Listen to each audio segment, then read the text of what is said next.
Elon has long had a master plan for how he was going to reach his energy goals and fulfill his grand vision of a world of abundance. In episode 6, we briefly looked at part 1 of that master plan. In this episode, we'll take a quick look at the progress Tesla has made with part 1, and then do an overview of the significance of parts 2 and 3. 5, 4, 3, 2, 1, 0.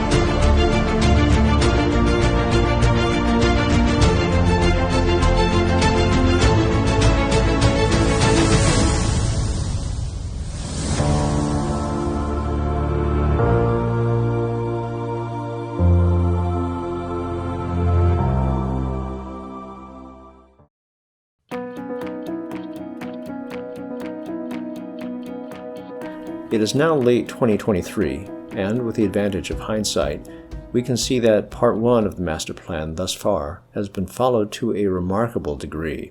What's remarkable is not that the plan is so ingenious, because most of it sounds like common sense after all, but rather that Tesla was able to follow it despite all the headwinds they faced. We'll take a closer look at that in later episodes, but in short, here's how things stand. 1. Build a sports car. That was the Roadster, which first came out in 2008. 2. Use that money to build an affordable car. That was the Model S, which launched in 2012, though I will also include the Model X, which came out a few years after that. Both were somewhat pricey when they first came out, but they were still more affordable than the Roadster, considering the value they offered. 3. Use that money to build an even more affordable car. This was the Model 3, which launched in 2018. And finally 4. While doing above, also provide zero-emission electric power generation options. Tesla made its first steps toward this goal when it acquired Solar City in 2016. So far so good, though as I already mentioned, we'll go into more detail just how hard it was to get this far in later episodes, because, truth be told, it was excruciating. But for now, let's look at Master Plan Part 2. Master Plan Part 2. Create stunning solar roofs with seamlessly integrated battery storage. Expand the electric vehicle product line to address all major segments. Develop a self-driving capability that is 10 times safer than manual via massive fleet learning. Enable your car to make money for you when you aren't using it. As you can see, Master Plan Part 2 came out in 2016, 10 years after he published Part 1. For Elon, who likes to go at breakneck speeds, this must have felt like an eternity. But I'm guessing that somewhere in the years between Master Plan Parts 1 and 2, the engineers at Tesla had a huge epiphany that radically changed their view of the role cars would play, perhaps of what a car even was. What I'd like to focus on now is the third point. Develop a self-driving capability that is 10 times safer than manual via massive fleet learning. This is truly a stunning development as far as strategy goes. First of all, for a car company, and that's how many still see Tesla, this is an extremely audacious goal. For a car company that in 2016 was frequently on the brink of bankruptcy, it was even more audacious. You have to remember that Tesla in 2016 had only made a profit in one quarter, back in 2013, and barely so. The rest of the time it was losing money as it tried to convince the world how cool electric cars could be. The ramp-up of the Model 3, a period which Elon has famously referred to as production hell, was so exhausting and beset with troubles that the company was close to bankruptcy several times. Despite this, Tesla was thinking far ahead to the benefits of vehicle autonomy. Notice how the goal is worded also. 10 times safer. The immediate benefit of safe self-driving cars is far fewer fatalities and injuries. Not only would something like drunk driving disappear altogether, but plain old bad driving, in the form of bad decision-making, would as well. As autonomous vehicles got more and more popular, people would not tolerate bad driving anymore. Insurance costs would plummet. The total number of privately owned cars would probably also drop.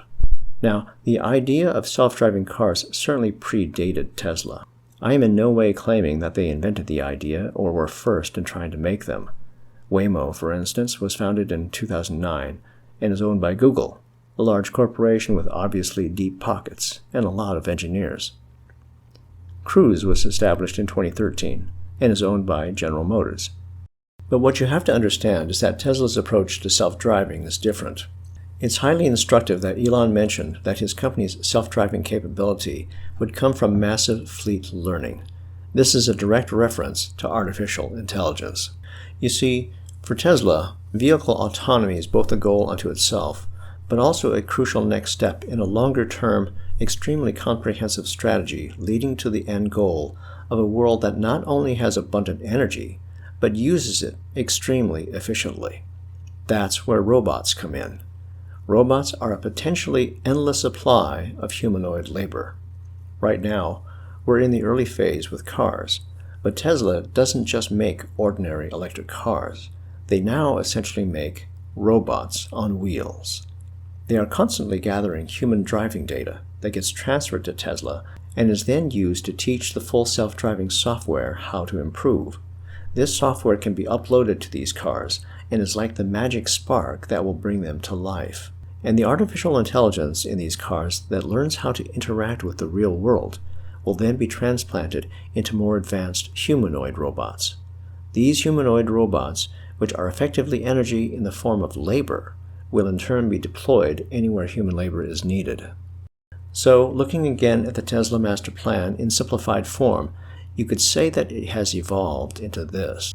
When it came to producing energy, the plan was reduce fossil fuel usage and replace it with abundant, cheap, renewable energy. When it came to harnessing energy, the plan was make electric cars, turn those cars into prototype robots through full self-driving, and then use the AI advances from FSD to make humanoid robots. Remember, Elon's goal in joining Tesla wasn't necessarily to start a car company. He was always thinking bigger. At what point did Elon know that electric cars would be so important to the evolution of robots? That to me is an interesting question. What I've been wondering is whether the decision to build electric cars was just a fortunate choice or, as events may later show, sheer genius.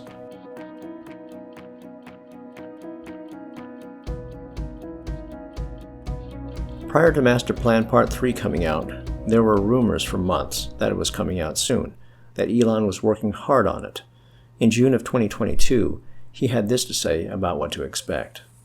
Master Plan Part 3 is all about achieving very large scale. In order to shift the entire energy infrastructure and transport infrastructure of Earth, there has to be a very high scale. We have to ask, what is the actual tonnage? How do you achieve that tonnage from a mining and refining standpoint, but also do so in a sustainable way? What I couldn't figure out at the time he made the first announcement was, what's taking so long?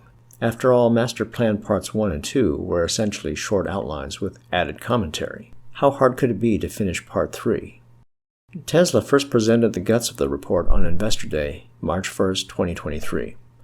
The media, for the most part, ignored its implications with a collective yawn. Then Elon published Master Plan Part 3 on April 5, 2023, and it was very obvious what had taken so long for Part 3 to come out. At over 40 pages, it's a comprehensive evaluation of what it would take to convert the entire world to sustainable energy over the next 20 years. Part 3 is, in its own words, a proposed path to reach a sustainable global energy economy through end-use electrification and sustainable electricity generation and storage.